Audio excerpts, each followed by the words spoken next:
Hey guys, welcome back to the channel. Today is a celebration of the fact that last night, finally, after all this time, I think like 118 hours, I platinumed Elden Ring. Let's freaking go! I cannot tell you the happiness that comes with that, as well as the relief, because it was a grind. It was a long time coming. But I wanted to make like a video which was kind of like a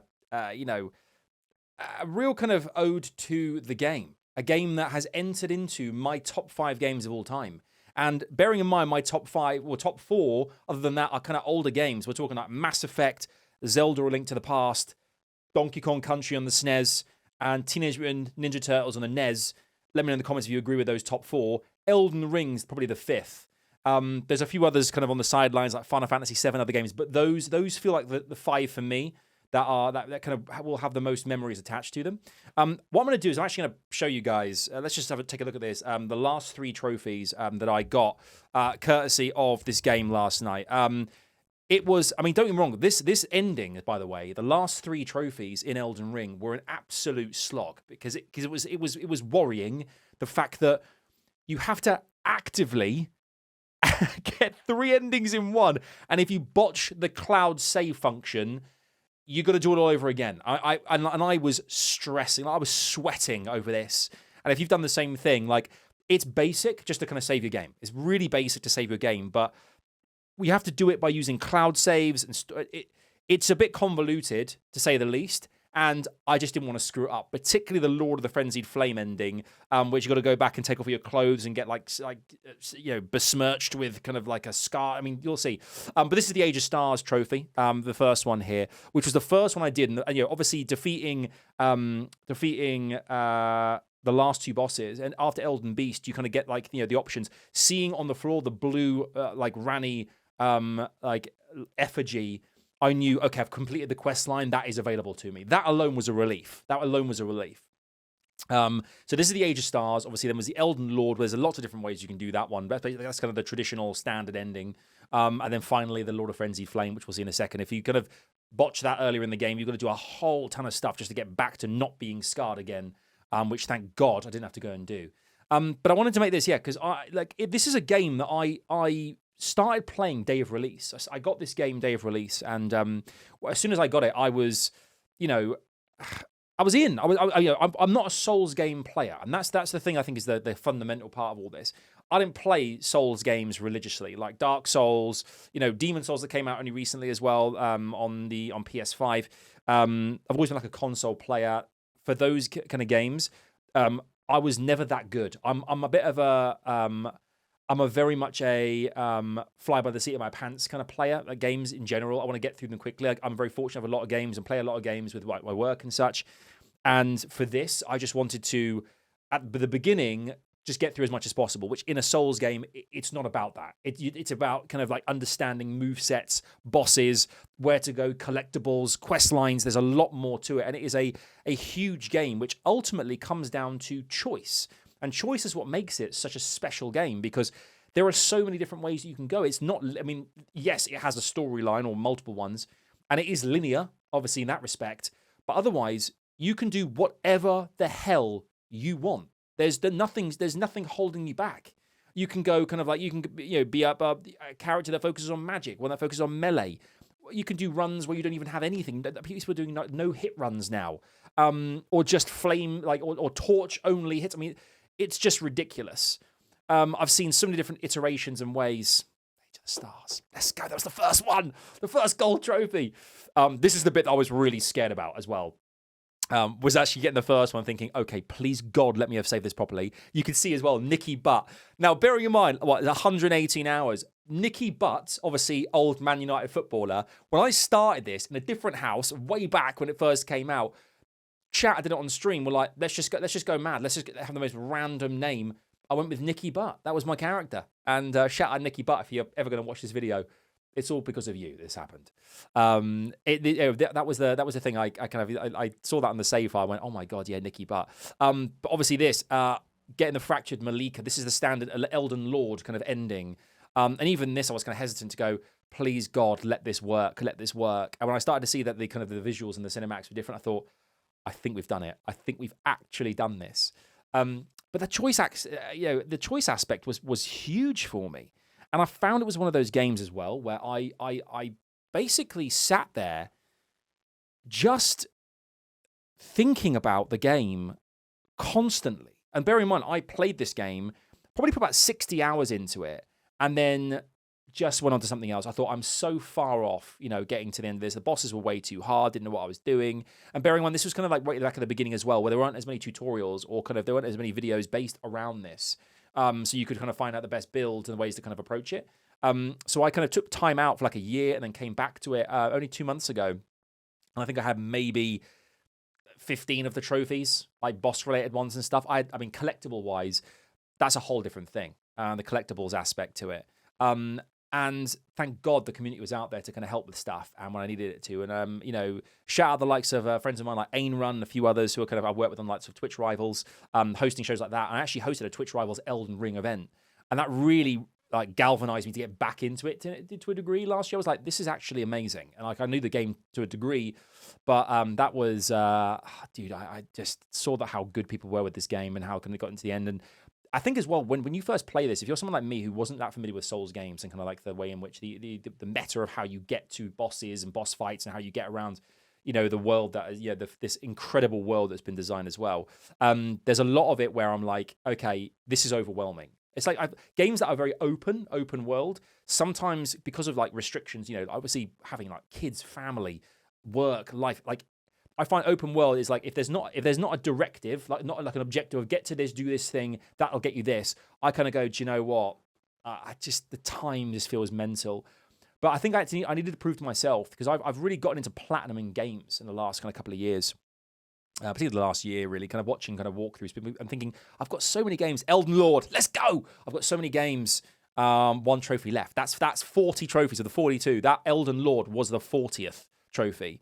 41, Lord of Frenzied Flame ending. And then finally, obviously, we're here behind in the subterranean shunning grounds, the Mog kind of secret passageway after defeating Mog earlier in the game that I made sure to come back.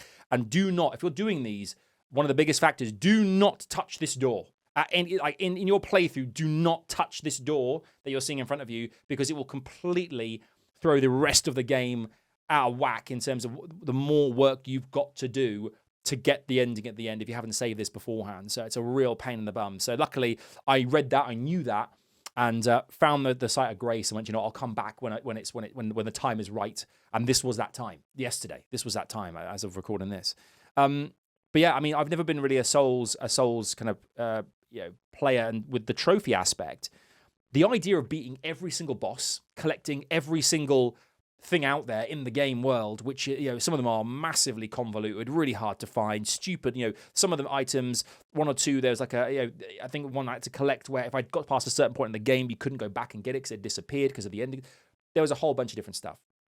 That was really frustrating, and I actually found the collectible aspect kind of fun because it was. I like to tick things off a list. I like to know, bish, bash, bosh, that's done, that's done, that's done. And as an achievement hunter, as I used to be on my Xbox way back in the day, getting those kind of like things that I can say, right, I've done that, I've done that, I've done that, and knowing bosses and where I was at really, really helped here. Do I have any regrets about the game? I have one major regret, which probably will go down as one of my biggest regrets ever, which is, yeah, I've cheesed a few bosses. Sure, you can do that. But I cheesed Melania, arguably the hardest boss in the game. And I cheesed her in a way that I'm kind of disappointed in myself. The satisfaction just had completely evaporated. And I've obviously used Mimic Tier loads. If you know Mimic Tier, you obviously upgrade it to like 10 plus. You've got basically someone that takes a lot of the kind of main boss hits out of, it takes away from you, the focus, and puts it onto your Mimic Tier when you can get some hits in, which is huge.